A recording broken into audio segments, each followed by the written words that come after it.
اور آپ کو جا کے ایک نوکری کرنی پڑے، مزدوری کرنی پڑے صرف اپنی ضروریات پوری کرنے کے لیے، تو you are alienated labour, because آپ کا جو شوق ہے، جو دل سے آپ کرنا چاہتے ہیں، آپ اس سے بیگانگی کا شکار ہیں، اس سے ایلینیٹڈ ہیں۔ تو ڈس ایلینیٹڈ، غیر بیگانگی کیسے اچیو ہوگی؟ وہ اس طرح ہوگی جب ایک کام کرنے والا، ایک ورکر جو ہے وہ کام کرے جو اس کو پسند ہے، جو اس کی نیچر کے مطابق ہے۔ اب اس کی بہت ساری کرٹیکس ہیں، پر یہ ذہن میں رکھیے ایلینیشن کی یہ تعریف ہے۔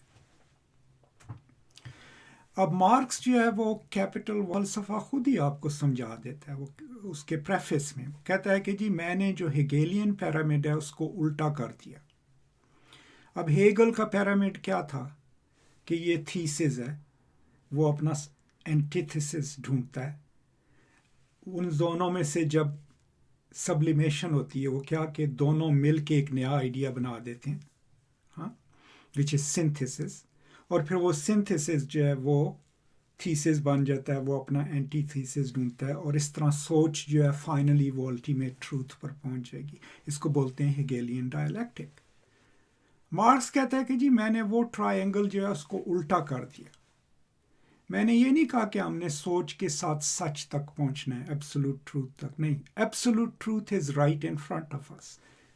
ہم اس دنیا میں رہتے ہیں، مٹیریل دنیا میں رہتے ہیں، یہ سچ ہے، رائٹ، مارکس کے لیے۔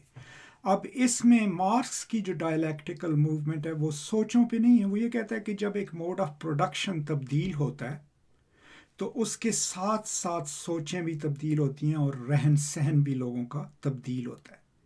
پھر یہ لوگ جو ہیں وہ کچھ کوشش کرتے ہیں تو نیا موڈ آف پروڈکشن آ جاتا ہے۔ تو dialectical materialism is connected to not thoughts but how mode of productions change. تو یہ تھی چند سوچیں مارکس کی اپنی سوچ کے بارے میں۔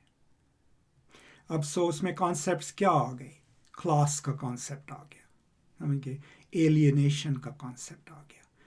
اب آئیڈیالوجی، اس پہ میری الگ سے ایک ویڈیو ہے۔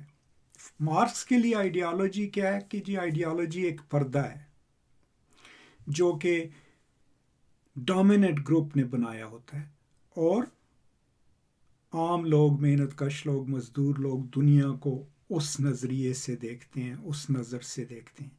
تو ریولوشنری ایکٹ کا مقصد کیا ہے؟ انقلاب کا مقصد یہ ہے کہ وہ پردہ ہٹا دیا جائے تاکہ لوگوں کو اپنی ایکسپلائٹیشن، اپنی زندگی کے جو مصائب ہیں اس کی اصل وجہ معلوم ہو، رائٹ؟ یہ بہت بڑا اہم موضوع ہے مارکسزم میں، جس کو لوگوں نے حل کرنے کی کوشش کی۔ تو یہ چند سوچیں مارکس کے بارے میں۔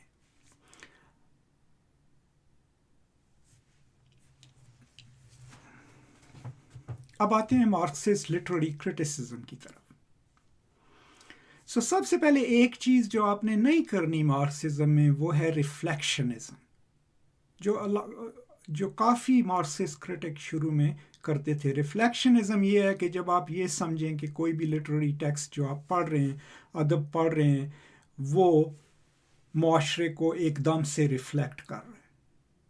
وہ اس لیے نہیں کہ زیادہ تر ادب جو آپ پڑھتے ہیں اس میں سوچ شامل ہے، اس میں امیجینیشن شامل ہے، اس میں تصورات شامل ہیں۔ تو لٹریچر کبھی بھی ڈائریکٹلی لکھنے والے کی، لکھاری کی، ادیب کی کلاس کانشینس ریپرزینٹ نہیں کرتا 100%، سمجھ گئے؟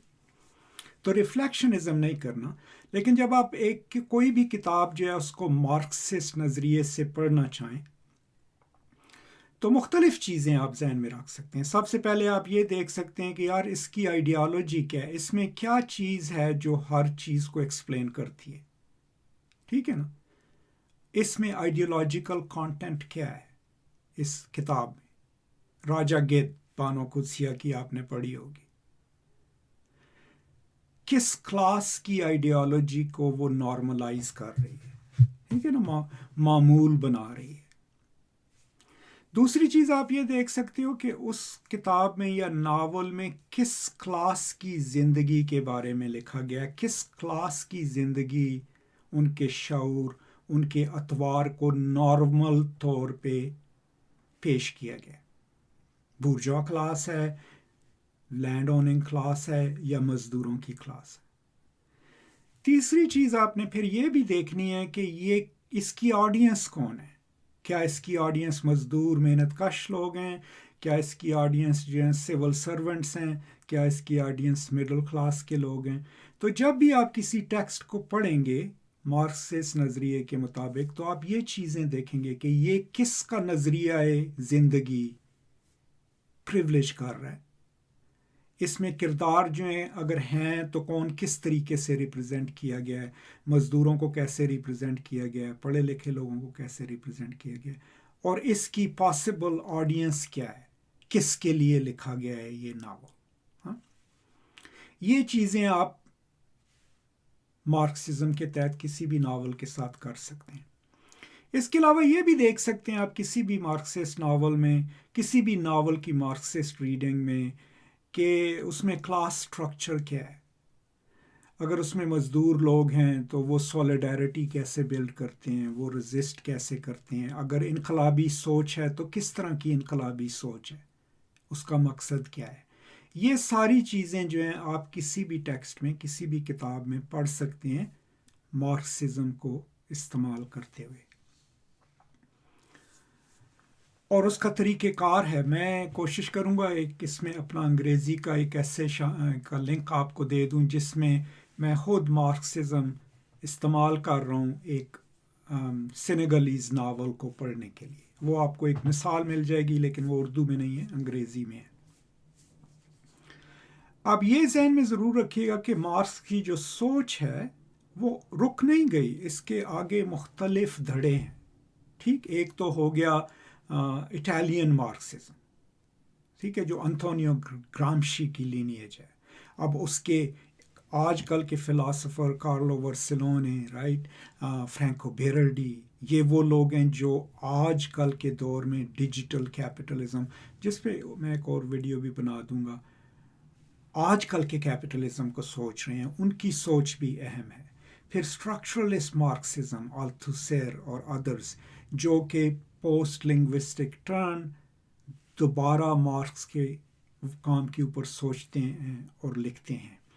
تو آپ نے صرف مارکس پہ نہیں رکنا یا لینن اور ٹراٹسکی پہ نہیں رکنا، آپ نے اس سوچ کو آگے لے کے آنا ہے. آج کے دور میں مارکسزم کس طریقے سے ریلیونٹ ہے اور اس کے مین تھیورسٹ اور اسکالر کون ہیں، یہ بھی ذہن میں رکھیے گا. تو اوورآل پھر اگر میں اس کو کنکلوڈ کروں تو مارکسسٹ کرٹیسزم جو ہے اس کی بنیاد کارل مارکس کا کام، اس کی کتابیں، اس کا فلسفہ، ٹھیک، اور اس میں مین جو ٹاپک ہیں تاریخ کیسے لکھی جاتی ہے، کون لکھتا ہے، اس میں کلاسوں کے رول کیا ہیں، پرولٹیریٹ ورکنگ کلاس ہے،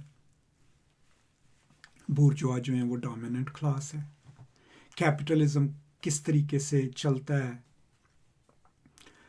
اور پھر کسی بھی کتاب کو دیکھیں، کسی کی نظم کو دیکھ کے یہ دیکھنا کہ یار یہ اس کی آڈینس کون ہے، یہ کس کے ذریعہ معاش کو یا طریقے معاش کو پریولیج کر رہا ہے، اس میں انقلابی سوچ کیا ہے، اس میں کلاس سٹرگل ہے یا نہیں ہے. ٹھیک ہے، یہ ساری چیزیں آپ جو ہے مارکسسٹ کرٹیسزم کے تحت کسی بھی کتاب، کسی بھی نظم، ڈرامے میں دیکھ سکتے ہیں اور اس کے بارے میں لکھ سکتے ہیں. تو اب اس کا نتیجہ یہ نکلے گا کہ آپ صرف کلوز ریڈنگ نہیں کرو گے، آپ صرف یہ نہیں دیکھو گے کہ اس میں استعارے کتنے استعمال ہوئے اور محاورے کتنے استعمال ہوئے ہیں. آپ یہ دیکھو گے کہ اس ٹیکسٹ کا سٹرکچر کیا ہے اور اس میں کس طبقے کی سوچ اور کس طبقے کا طریقے زندگی جو ہے اس کو پریولیج کیا گیا ہے، اور اس میں کیا غلط ہے کیا صحیح ہے. یہ چیزیں اوورآل مارکسسٹ کرٹیسزم جو ہے وہ ہمیشہ میٹیریل کنڈیشنز پہ دیکھے گا کہ اگر اس ناول میں مزدور لوگ ہیں اور ان کی زندگی سخت ہے تو وہ کیوں ہے، اگر ناانصافی ہے تو کون سی ناانصافی ہے، کیا وہ نظام کی ناانصافی ہے، اور پھر کیا اس میں امید ہے دنیا کو بدلنے کی، معاشرے کو بدلنے کی، سیاسیات کو بدلنے کی. یہ وہ چیزیں ہیں جو آپ مارکسسٹ کرٹیسزم میں جن پر آپ نظر رکھیں گے، جن پر آپ سوچیں گے اور پھر ان پر آپ لکھیں گے. اب اس کے آگے پھر آپ کانسیپٹس میں بھی جا سکتے ہو، ریفیکیشن، ایلینیشن، ٹھیک ہے نا، آئیڈیالوجی کا کیا رول ہے. وہ پھر آپ کو ظاہر زیادہ پڑھنا پڑے گا، کچھ آپ کو اور علم حاصل کرنا پڑے گا مارکسزم کے بارے میں. یہ صرف ایک بنیادی گفتگو ہے جس میں خالی مین چیزیں جو ہیں ان کا آپ کے ساتھ ذکر کر رہا ہوں. کوشش کروں گا بعد میں تفصیلاً ہر ایک موضوع پہ الگ سے ویڈیو بنا دوں. تو یہی ہے میرے پاس آج. امید ہے یہ آپ کے لیے آپ اس سے مستفید ہوں گے، آپ کے لیے کچھ نہ کچھ بہتر سوچیں یہ آپ کو مہیا کرے گا. کوئی بھی آپ کے سوالات ہوں وہ ضرور کامنٹ میں ڈال دیجئے اور میں کوشش کروں گا ان کا جواب دینے کی. اس چینل کو برائے مہربانی اور لوگوں کے ساتھ بھی شیئر کیجئے تاکہ اور لوگ بھی اس سے مستفید ہو سکیں. بہت شکریہ. خوش رہیں، پرامن رہیں اور خدا حافظ.